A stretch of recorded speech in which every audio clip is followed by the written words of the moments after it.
Okay, so 3 classes, we are still in chapter 1. Usually when we do book of Revelation and book of Daniel, we go by chapter. But this one is a bit delaying because, as I said, in our church, okay, so we all know that the style of church is pretty much our style of teaching is it's what you call as an expository style. So there's a different kind of preaching, different kind of teaching. We can go topical, we can go like kind of inspirational, allegorical, and different kinds of teaching and sermons. But usually my kind of teaching style or preaching style is expository, which means we take up a passage and we go by verse or even word by word. We kind of explain each and every little phrase and quotes and verse and the whole passage and the scenarios and the background and stuff like that. That's why, especially the book of Hebrews, it will take a bit of time because we are going phrase by phrase, and also, as we know, Apostle Paul is quoting from the Old Testament, right? So that's why it's a kind of we are taking it slowly, but we are digging deep, but we are learning a lot. Okay, as I said before, if you and me can learn and understand the book of Hebrews exactly how it's been written, we would know the whole Bible, because it's doctrines, it's full of doctrines, it's full of Old Testament phrase and quotes.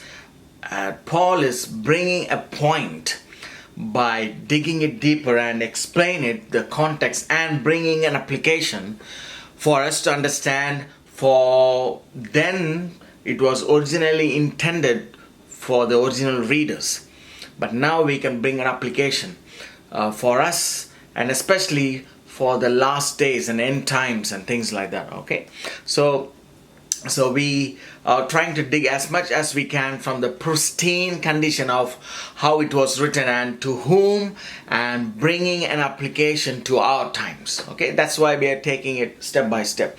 So I also truly believe that all the answer for our life's problems can be found in the book of Bible, in this book, in the Bible. I truly believe, I'm convinced that the answers for all our life's problems can be found in the Bible. There is nothing we can possibly face in this life that Bible doesn't talk about, either directly or implicitly, indirectly. Therefore, having a good understanding of the Bible will definitely equip us and strengthen us to handle our life's problems in this world. But we got to have a kind of direct or indirect understanding of what Bible says, okay? Because I believe Bible is the final authority, okay? So I simply want to be faithful and present the Bible. It was originally intended to be understood by the people to whom it was written originally. Once we understand from their perspective, from a pristine perspective, then it's going to be easy for us to bring application and apply it to our lives in this world as we face storms and winds or whatever the problem we have in this life. Then it will be easier for us to handle and tackle this life. All right, so let me go through I want to just summarize what we went through in the past 2 weeks. Who was the book of Hebrews written to primarily? Jewish Christians, right? What was their circumstances? And what was the setting, and what was the necessity of writing this book? Apostle Paul is writing for a reason, okay? What is the primary necessary, the need to write this book? Because these Jewish Christians in the early time, right after the resurrection of Christ, they were persecuted, okay, primarily by their fellow Jewish community when they become believers of Jesus Christ, okay? Why Apostle Paul writes this book to them? What does Paul want to accomplish through this book? To strengthen their faith, for them to persevere the persecution, okay? Their perseverance throughout their difficulties they were going through. So now what method did the Apostle Paul use in order to accomplish his task? What is the method he's using throughout this book? So far we have seen in this last 2 weeks, last 2 classes. In order to build up the perseverance of these Jewish Christian faith, Apostle Paul, his method is he wants them to persevere, and he wants them to build up, the perseverance of their Jewish faith. So he pointed them to the past. That's how the method he kind of using. He constantly pointing them to the past, to the Old Testament, to the history, what happened, how God was leading the whole Israelites, and how in the history God was so faithful and stuff like that. So he affirmed the Christian hope from the Old Testament scripture. So what Apostle Paul was doing is he was basically instructing them to believe the promises that God has placed before kind of their hope. The promise is their hope. God was placing them before it based on the fact that God had been faithful in the past, repeatedly, as he had carried the nations. God was repeatedly carrying this nation of Israel, this Jewish people, throughout the history, along the time that he brought them out of Egypt, all the way to the present time. In Paul's perspective, and even now, God is still carrying them through. Even though Jewish people, they don't acknowledge the Messiah, the Christ, but still God is carrying them through because God has promised Abraham, Isaac, and Jacob. So Paul start out in the beginning of this book of Hebrews saying, the same God who spoke to our fathers, which is Abraham, Isaac, Jacob, and their ancestors, by means of prophets, he had now recent times spoken by his Son, that is through Jesus Christ, right? And he uses his text, Paul uses his text as a kind of springboard, as a kind of launching board for the whole chapter, and he uses Psalm 2 as a kind of base foundation. And he talks that Jesus Christ is the Son of God and he's been promised in the Old Testament. And especially he constantly quotes Psalm 2 in the first chapter. That's what we saw. So let us go ahead and read chapter 1 now, verse 9. Let us go ahead, Psalm chapter 2, verse 6 to 9. So we have read this chapter, Psalm 2, when we were studying the book of Daniel, when we were studying the book of Revelation. We were reading this psalm again and again and again because Psalm 2 is so important. Psalm 2 is a key thing. That's why I emphasize all of us to, if possible, memorize Psalm 2, because Psalm 2 is a promise of the Messiah, promise of the Son of God, promise of Jesus Christ inheriting the earth as his possession. So let's read Psalm chapter 2, verse 6 to 9. Yet I have set my king on my holy hill of Zion. Notice, King David talks as a first person here. He says, yet I. So King David talks as a first person here, yet it's about Christ. So it is essentially David, the prophet, giving words of Jesus in a song 1,000 years before Jesus was even born. Yet I have set my king on my holy hill of Zion. Verse 7, I will decree, the Lord has said to me, you are my son, today I have begotten you. It's a very crucial scripture. This is the words of Jesus. This is Jesus. Even though David was prophesying, this is the words of Jesus. And Jesus saying, the Lord there is Father. The word Lord there, all capitalized, is the Father. And he's saying, said to me, that is Jesus. So Jesus is saying, the Father, the Lord, said to me, which is Jesus, ask of me and I will give you the nations for your inheritance and the ends of the earth for your possession. You shall break them with the rod of iron. You shall dash them to pieces like a potter's vessel. The psalm is referring to Christ reigning as Christ. That's a very key thing in Psalm 2. Christ is going to come very soon and he's going to reign on this very earth for 1,000 years. So Christ will sit upon the throne of David and reign over the house of Israel forever. See, in gospel we see that that was spoken as well. So when Christ was born, Jesus was born, at the birth of Jesus, that was spoken as well in the gospel. Anybody remember that? Okay, Angel Gabriel spoke to Mary, remember? What did he say? Behold, you will conceive in your womb and bring forth a son, right? And shall call him as Jesus. Very specifically, Gabriel spoke to Gabriel, and then he says, he will be great and he will be called a son of the highest. And the Lord God will give him the throne of his father David, and he will reign over the house of Jacob forever, and over the kingdom his kingdom there shall be no end, and so forth. So Gabriel prophesied as well to Mary. Okay, this is the Christ from that very prophesying of Gabriel. It's the prophecy of Christ from Psalm 2 that Hebrews spend so much time on. Okay, we are still in Hebrew chapter 1 because Psalm 2 and Psalm 110, there are so many Psalms has been quoted, but specifically Psalm 2 that Hebrews, the book of Hebrews, spends so much time on. Okay, so let us go to chapter 1 now. Okay, Hebrews chapter 1. Verse 3, just a moment. I know that we have covered verse 3. We saw this already. Upholding all things. So Christ talks about Christ, who is being the brightness of his glory and the express image of his person, and upholding all things by the word of his power. See, God through Christ carried Israel throughout all the obstacles that they went through, and he carried them through the wilderness, and we looked several passages that said very specifically, and then in verse 6 we saw that Paul was quoting Deuteronomy 32 verse 43.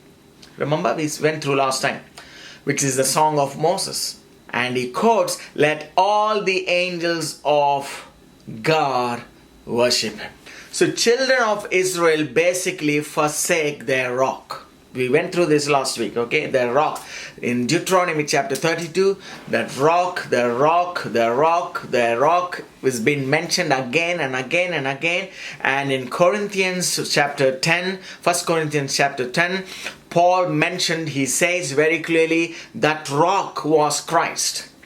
Deuteronomy spoke about the rock, and Paul explains that whatever the Deuteronomy spoke in chapter 32, that rock was Christ. Right? It is confirmed that God the rock. Paul says that rock was Christ. It's very clear. It's not just the rock, it's God the rock. And verse 7, and of the angels he says, who makes his angels spirits and his ministers a flame of fire. Now what Paul is going to do here is, he is going to contrast Christ with the angels in the rest of the chapter. The first part of the chapter we saw how Paul was defending that Christ was not just a man, he was not just an angel or a messenger, he's above the angels. Even angels are going to worship him. And then he pointed and he brought a point saying that Christ is the deity, Christ is God, and he is the rock. From now onwards, from verse 7 onwards, what Paul is going to do is, he is going to constantly contrast Christ with the angels throughout the rest of the chapter. Okay? And he says in verse 6, okay, let all the angels of God worship him. That is the rock who carried the Israel. Then he says in verse 7, he says, who makes his angels spirits and his ministers a flame of fire. Paul here, he quotes Psalm 104. Okay, write it on the bracket or on the side of the verse 7, Psalm 104. Essentially what the psalm does it that God the Creator. Psalm 104 basically it claims that God, it talks about God the Creator, and then talks about his angels as being his ministers in the creation. That's why even Paul is following the same pattern. He mentions that God the Creator, and then he talks about the angels. The angels are being created by God, and then he talks that that they are also angels, but also they are the ministers in the creation. Okay, God is a creator and angels are not creators. We got to understand this. Okay, angels are God's servants working within His creation. That's what the psalm deals with. He's basically showing that angels are not divine, but angels can be celestial creatures. Angels can perform miracles. Angels can represent God, but they are not divine. They are not gods. Okay, angels are created beings, and they are created to be assistants to God in His creation. You understand that? Angels' purpose is to assist God in His creation. So in this world, in the universe, whatever God says, angels are kind of assistants. Verse 8, but to the Son He says, your throne, O God, is forever and ever. A scepter of righteousness is the scepter of your kingdom. Now here, Paul begins to quote Psalm 45 now. See, I told you, Hebrews is full of quotations. Paul was constantly quoting, especially Psalms. Now here in verse 8, write it on the bracket, or if you have a reference Bible, it should say there already. But we're going to try to understand the context and the background and what it says about this, about Christ and the angels and things like that, okay? So here Paul begins to quote Psalm 45. Let us go to Psalm 45 now. My heart is overflowing with a good theme. I recite my composition concerning the King. Wow. Psalmist, don't you wish to feel like that? Look how he feels. The psalmist is feeling. My heart is overflowing with a good theme. I recite my composition concerning the King. See, psalmist here is feeling great, and he's saying, my heart is overflowing with a good theme. And he's saying, I'm going to compose a song now. He's saying, we all know Psalms are all about composing songs, right? Okay, musician. David was a musician. He's a harp player. In other words, he's a kind of guitarist as well. Okay, he knows how to play 6-string instruments, 10-string instrument, 12-string instrument, 20-string instruments. Isn't that cool? So David was a musician, he was a king, and he was also a servant of God, he's a prophet. And now he's saying that he is going to, because his heart is so overflowing with good theme, he's saying that he is going to compose a song about the King. I recite my composition concerning the King. Who do you think that king was when David was writing? Remember when David wrote this that he was the king of Israel? Was he talking about himself here when he says composition concerning the King? Who is he talking about? Christ, right? Obviously. Okay, we all know that. Why would he think about Christ? Again, Psalm chapter 2, okay, the Son. The Father said to the Son, you are my Son. Today I have begotten you. Ask of me and I will give you the nations and as your inheritance and the ends of the earth as your possession. That's why he's thinking about Christ, okay? And he goes on to say that he will shepherd them and with a rod of iron and so forth. He's going to make him the king, okay? In Psalm 2, if you read it, so finally we see that God is going to make this person, his son, as his king of the world. In fact, the verse before that in Psalms, okay, he says that you have set my king on the holy hill of Zion. So Christ is to be the king, right? So we just read a few moments ago. Okay, so Christ is to be that king, okay? So David, knowing that, understanding that as a revelation that Christ is the Messiah, one of his son in the future is going to be the king. So David, knowing that the promise was that one of his descendants will sit upon his throne in the future and reign forever. And with that knowledge, David writes about the king here. Okay, in verse 1, we see, I recite my composition concern. He's basically saying, I'm going to write a song, I'm going to compose a song about the king. That king is Christ, not about himself. It's David is not talking about himself, okay? So David is trying to write or compose a song about that king 1,000 years before even that king was even born, okay? For the sons of, see, this Psalm 45, if you read the heading on the top of the bracket, it says, for the sons of Korah. Some people say, oh, this is not the psalm which has been written by David. See, some of the psalms are written by David, some of the songs are written by Moses, some are written by King Asaph, some of the psalms are written by Moses, alright? But this particular psalm was written by David, even though it's not mentioned on the heading. It says simply for the sons of Korah. What it means is, it was not written by them. It was not written by the sons of Korah. What it means is, David composed a certain piece of music for others to perform, for sons of Korah to perform. That's what it means. So verse 2. You are fairer than the sons of men. Come on, understand this. David now starting to write a song. He's trying to compose a song. About what? About who? Concerning the king.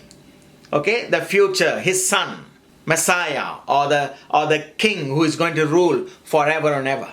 Now, after he says, my tongue is the pen of a ready writer, in verse 2 now he's writing about that particular king, the Christ. So now this verse is about that king. Verse 2. You are, when it says you are, he's talking about Christ, okay? That king who is going to come in the future. You are fairer than the sons of men.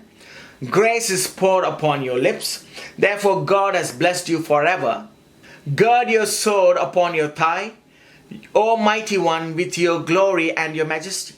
And in your majesty ride prosperously because of truth, humility and righteousness. And your right hand shall teach you awesome things. Verse 5. Your arrows are sharper in the hearts of the kings, enemies. The peoples fall under you. Verse 6. Your throne, O God, is forever and ever. Here David still talking about that king, okay? And it's the one who is going to do the battle. Remember in the book of Revelation, we saw who is going to do the battle? The Christ is going to do the battle when he comes, okay? When he appears. He's talking about the kingdom here.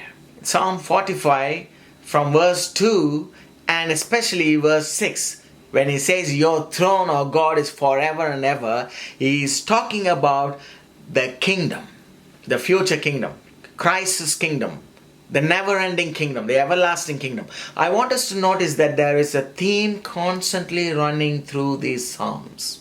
There is a theme which is the kingdom theme, okay? So now, okay, so he's talking about the kingdom. Now let us now compare Psalm 45 and Psalm 2 here, okay? I'm going to compare now Psalm 42 and Psalm 2. Let me read Psalm 2 verse 10 here. Now therefore be wise, O kings, be instructed, you judge of the earth. Serve the Lord with fear and rejoice with tremble. Kiss the Son, lest he be angry, and you perish in the way when his wrath is kindled but a little. But are all those who put their trust in him. When it says kiss the Son, it's also or the heir. Okay, when it says kiss the Son, or it's also kiss the heir. Okay, the descendant, that is the one to inherit. Okay, the promised son, the Messiah, the son of David. And blessed are those who put their trust in him. Okay, this is David's son. Okay, the son of David. He is a king. He's got a kingdom. This particular son of David, he's got a king. He's going to become a king, and he got a kingdom as well to rule. Now let us look at Psalm 45. It's talking about this king. Okay, he says in verse 6, your throne, O God, is forever and ever. A scepter of righteousness is the scepter of your kingdom. You love righteousness and hate wickedness. Therefore God, your God, has anointed you with the oil of gladness more than your companions. So now I want you to notice something. Okay, in verse 6, he calls him as God. Okay, previously he talks about his son, now he talks about his throne.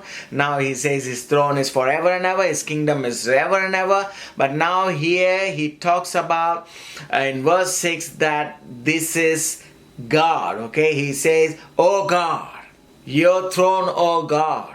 Okay, he calls him as God. But then in verse 7 he talks about God, your God. That is God, the God of this God. Understand?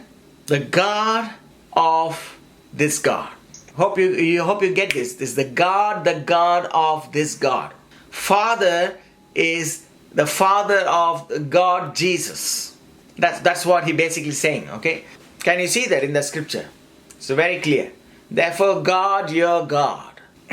He's clearly making a distinction here. He's talking about a multiple person using the word God. David that does that repeatedly. Okay, in Psalms, he talks about my Lord said to my God, my Lord said to my Lord. Those kind of distinction he makes. He uses multiple person using the same word God or Lord. Okay, I explained this already 2 weeks before about this one. So in Psalm 110, he says, my Lord said to my Lord, sit on my right hand side until I make your enemies your footstool, right? So he is implicitly, yes. So David is indirectly talking about his son in the future. That is the Son of God that introduced in Psalm 2. Because David got this knowledge, revelation knowledge, that Son of God is going to be born as his descendant, and that son is going to be king, and he is God, and he has a kingdom, and he is going to be the king. That's the revelation David has. So he's basically talks about his son indirectly, okay, in all these Psalms, who is to be the king. So we know this from even New Testament teachings that king is Christ, okay, that king is going to come, and he's Jesus Christ. So in verse 6, he says, your throne, O God, is forever and ever. Who is he saying it to? Christ, right? We just saw. He starts off saying this, my composition, I am going to compose a song, I'm going to compose a tune for my king, and he says my song to my king, okay, so to that king. And then he starts off in verse 2, you, that is the king, speaking directly Christ, the king, okay, speaking directly to that king, King Christ, you're fairer than the sons of men, and goes on, and then in verse 6 he says, your throne, O God, is forever and ever. Okay, now let's go to Hebrews now. Verse 8, but the Son, he says, your throne, O God, is forever and ever. A scepter of righteousness is the scepter of your king. So he is making a note of the fact that David said this directly to Christ, who was not even born yet at that time, at David time. But to the Son he says, and then he quotes, your throne, O God, is forever and ever. A scepter of righteousness is the scepter of your kingdom. Verse 9, you have loved righteousness and hated lawlessness. Therefore God, your God, has anointed you with the oil of gladness more than your companions. Why is Paul writing this quote of David here? What's his point? Why is he referring these Psalms? So I want you to think about what Paul is trying to accomplish in this chapter. Okay, he was talking about angels. Now he is saying that this psalm directed to the Son, and here is what he is saying, that he quotes the psalm. Okay, he's saying, hey, that psalm is directed to the Christ, to Jesus, and then he quotes the psalm. When he's trying to, what he's trying to accomplish here is, Christ is above angels. He is superior than angels. He is showing that the Son, who is to be the king in the future, Jewish people, they call him as Messiah, and he is superior than the angels. How is he doing this? How is Paul doing this? How is he contrasting? How is he trying to explain this? By showing Psalms which talks about the Son as God. That's how he's doing this. Because remember, this has been written primarily to the persecuted Jewish people by their fellow Jews. In verse 10, and you, Lord. So when Paul says and there, verse 10 begins with and. What he means is that word and means that he's going to quote another verse from the Old Testament to support his point. Okay. Now he begins to quote Psalm 102 here. Okay. And you, Lord, in the beginning laid the foundation of the earth, and the heavens are the work of your hands. They will perish, but you will remain, and they will grow old like a garment. Verse 12, like a cloak, you will fold them up, and they will be changed, but you are the same, and your years will not fade. Why would he quote this passage? I want you to think. So we got to, really use our heads here, okay? Because that Psalm Paul is quoting here for a reason. Why would he quote this passage?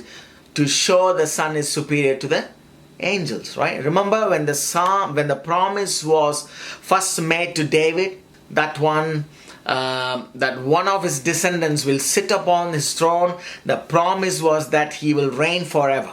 Now, that is impossible for a normal human being. Isn't that right? How can a normal human being who is a descendant of David be given the kingdom and reign in Jerusalem and continue to reign forever? How can that be possible? People get old and die, right? He says that his kingdom there will be no end. Even Daniel prophesied that his kingdom is an everlasting kingdom. And that's even prophesied. The same thing is been prophesied in Isaiah as well. And when Jesus was born, Gabriel said to Mary about Jesus, quoting that passage from Isaiah. See, he has to be an eternal king. So the point that Paul is trying to make by quoting this passage, that he is showing that he is not only the creator, which he has already established in the early passages, but showing that his years will not fail in the last line of that quotation. Okay, he says that his years will not fail. That's what the quotation says, yeah, in the last line. That he is an eternal king. That one prophesied, the son of David in the Old Testament. He is an eternal king, all right? So let's go to Psalm 102 now. Psalm 102. See, after studying the book of Hebrews, I'm convinced that there are a lot in Psalms directly about Christ than we realize. The early Christians understood that to be so, okay? So they understood that Psalms are direct prophecies about Christ. Okay, verse 11. My days are like a shadow that lengthens, and I wither away like grass. See, verse 11 is a very interesting scripture here. Okay, here David understands that he is not going to live forever. He is talking about the fact that he is not eternal. David is saying that his life is short and mortal, and he's saying, I'm going to die. When he says that like a shadow that lengthens, he is talking about the sun setting. How many of you have seen the real sun setting? Nowadays it's so hard to see sun setting, and even if the sun is setting, people are inside the house. Not really. We are living in some city which has been covered by buildings and things like that. How many of you actually walked in the sunset? When David is talking about like a shadow that lengthens, he's talking about sunset. Sun is setting. When the sun sets, what happens when you stand out there? Our shadow gets long, right? Longer. Okay, it becomes lengthier, right? Our shadow becomes lengthier. What he's saying is, he's talking about just like the end of the day when sun sets, that's how his life is. It's winding down, he says. Oh, my shadow is lengthening. That means the sun is setting. That means I'm going to die. I'm nearly winding down. That's what he is saying here. He's acknowledging that he is not going to live forever. We got to put all these things in the context of the promise that God made to David, okay? That when he dies, after he dies, in fact, when Nathan gave the promise originally that he will die and gather to his fathers and so forth, right? And then he talks about the seed that will come after him and rule forever. That's a promise, okay? So the contrast in David's mind, when he thinks about his own mortality, he is thinking about the promise of God gave to him about the eternal seed. That is, his dynasty will go on through his eternal son. And then he goes on in verse 12, what he says, but you, O Lord, shall endure forever. In verse 11, he says that he's going to die. He's not eternal, that he's so close to his death. In verse 12, he says, but you, O Lord, shall endure forever, and the remembrance of your name to all generation. You will arise and have mercy on Zion, for the time to favor her. Yes, the set time has come. For your servants take pleasure in her stones and show favor to her dust. David is talking about the restoration of Zion. We all know what Zion means, right? The restoration of Jerusalem. Zion means Jerusalem. Jerusalem is Zion, okay? Which is tied throughout the Psalms through the coming of the Messiah. So Jerusalem, the city of the restoration of Jerusalem, is tied throughout the Psalms through the coming of the Messiah. So when the Messiah comes, he's going to restore Jerusalem. Probably Jerusalem right now, whatever we hear in the news right now, what's the chaos, the fights and the things going on right now, doesn't matter. We shouldn't be panicking. When Jesus comes, he's going to completely restore it. The coming of the one that was a promise to David's seed. So David's seed is the one which is going to come in the future. Okay, so implicitly we can see from the context that David has in his mind his promised descendant, his promised seed. It's a singular seed. Verse 15, so the nations shall fear the name of the Lord, and all the kings of the earth your glory. Now verse 15 is very clearly talking about the son which is mentioned in Psalm 2, taking the kingdom. Remember, we went through Psalm 2 towards the end. Kiss the son, which all you kings, which is he's going to be the king and he's going to have a dominion over the kingdoms. Okay, so verse 15 is clearly talking about the Son of God, which is mentioned in Psalm 2. Okay, so which he is going to take the kingdom. Let's read verse 16, Psalm 102 verse 16. For the Lord shall build up Zion, he shall appear in his glory, he shall regard the prayer of the destitute and shall not despise their prayer. This will be written for the generation to come. So this is an interesting statement here. So this will be written for the generation to come. See, in Hebrews 11, it talks about the hall of faith, right? It talks about all the Old Testament people, the heroes of faith, or the hall of faith. These people who died without receiving the promise. Remember that? We went through so many. They died without receiving the promise, including Abraham. So the chapter ends, God has provided what is better for us. That's how it ends. Okay, so God is going to provide what is better for us, that we would be included along with them. So in other words, that all the Old Testament saints and the Old Testament, the heroes of faith, they need to wait for us to be included in the kingdom. That's so interesting. In other words, to the later generation. They need to wait until the later generation comes in, okay? That is what this psalm refers to as well, okay? So David, a king who will be seated on the throne and reigning for a future generation. This will be written for the generation to come, that a people yet to be created may praise the Lord. That talks about us. That talks about the future generation in the future when this king, the Son of God, Jesus Christ, comes and reigns. Verse 21, to declare the name of the Lord in Zion and his praise in his Jerusalem. That is the Messiah who does all that, okay? When the peoples are gathered together and the kingdoms to serve the Lord. He weakened my strength in the way, he shortened my days. I said, oh my God, do not take me away in the midst of my days. Your years are throughout all generations. Remember, David here is looking towards his death, right? He's winding down. He says, oh, my shadow is lengthening. Okay, I'm going to, my sun is going to set. Then he says, so he again talks about,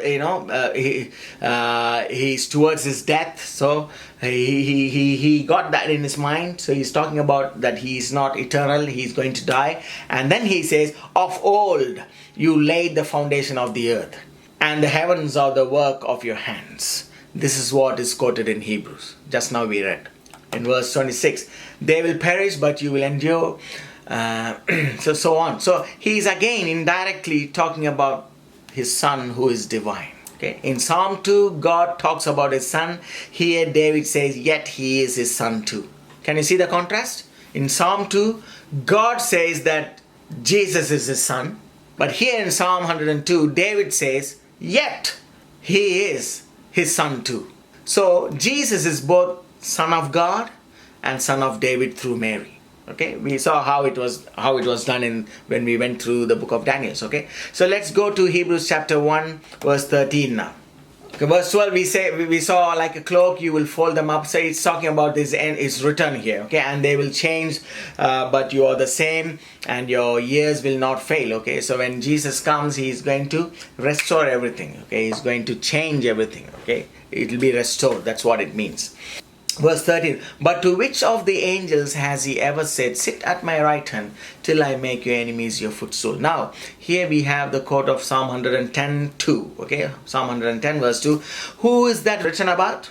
Again, implicitly that psalm as well talks about Christ. Okay, how do we know? he doesn't quote it, but it starts off by saying, "The Lord said to my Lord, sit at my right hand until I make your enemies your footstool," right? That's how it begins. David saying, "The Lord," which is the Father, "said to my master or my superior." That's how we know that it's talking about Christ. Okay, it's not about David or Solomon. Verse 14, "Are they not all ministering spirits sent forth to minister for those who will inherit salvation?" Here when he uses the word they, in verse 14 it says, "Are they not all ministering spirits sent forth to minister for those who will inherit salvation?" That word they, Paul is talking about the angels. Okay, underline that word they and say angels or angelos, messengers. What he is comparing Christ to throughout these passages. Okay, he's comparing Christ throughout these passages with these angels. In Greek text it says, "who are about to inherit salvation." So that shows in your screen as well. I've written it down. In Greek, that word "who will inherit salvation," it says literally "who are about to inherit salvation." Now, can you think about anything which in Old Testament talks about the angels being ministered to believers? There are so many scriptures, passages, but can we think about some specific passage in the Old Testament talking about the angels being ministers to believers? Remember, Paul almost quotes everything from Psalm. I believe this verse 14, indirectly, Paul is mentioning, he's referring to Psalm 91. Okay, let's go to Psalm 91 now. He who dwells, we all know Psalm 91 is a future psalm, okay? It's talking about the end times, in the future, when the woman is fleeing into the wilderness, when the last 7 years period, specifically from the midpoint of the 7 years period, last 3.5 years period, when Antichrist comes to take over this world. That's when the Psalm 190 implies. Okay, that's what it implies. Okay, let's talk about Psalm 91. Let's read it. "He who dwells in the secret place of the Most High shall abide under the shadow of the Almighty. I will say of the Lord, He is my refuge and my fortress. My God, in Him I will trust. Surely He shall deliver you from the snare of the fowler and from the perilous pestilence. He shall cover you with His feathers, and under His wings you shall take refuge. His truth shall be your shield and buckler. And you shall not be afraid of the terror by night, nor of the arrow that flies by day, nor of the pestilence that walks in darkness, nor of the destruction that lays waste at noonday." Verse 7, "1,000 may fall at your side, and 10,000 at your right hand, but it shall not come near you." We saw this in the book of Revelation, in the end time, in the great tribulation time. Literally, in your own eyes, you will see 1,000 and 10,000 falling and dying in front of you, but that will not come near you. In case if you are left behind, okay, for a purpose, to declare the gospel boldly, to declare the message of God boldly. Verse 8, "Only with your eyes shall you look and see the reward of the wicked. Because you have made the Lord, who is my refuge, even the Most High, your dwelling place. No evil shall befall you, nor shall any plague come near your dwelling." This is again talking from the midpoint of the last 7 years. The last 3.5 years period, the Lord has promised us that no plague shall come near your dwelling. Now listen to verse 11. Okay, it's a very interesting and important verse for our Hebrews. Okay, book of Hebrews. Listen to verse 11 now. "For He shall give His angels charge over you to keep you in all your ways. In their hands they shall bear you up, lest you dash your foot against a stone." See, the role of angels, he says in Hebrews, is to be ministering spirits sent forth to minister to those who are about to be the heirs of some nation. Here in Psalm 91, it's very clear that the part of the role of angels is to intervene on behalf of God's children, to spare them from calamities and from difficult times and difficult things that they may come there in their way. See, He doesn't spare us from everything that comes our way. God is not promising that no matter whatever comes on your way, I will spare you. But there are many times in our lives that, something bad would have happened to us. And had not God stopped in and you kind of God stepped in, and you may even never knew it.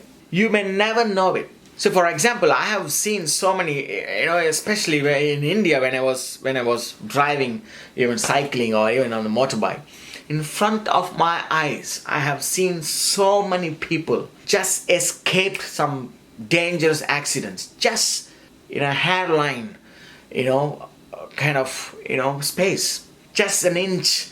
But I have noticed they never even realized, they didn't know that they just escaped a great, big accident.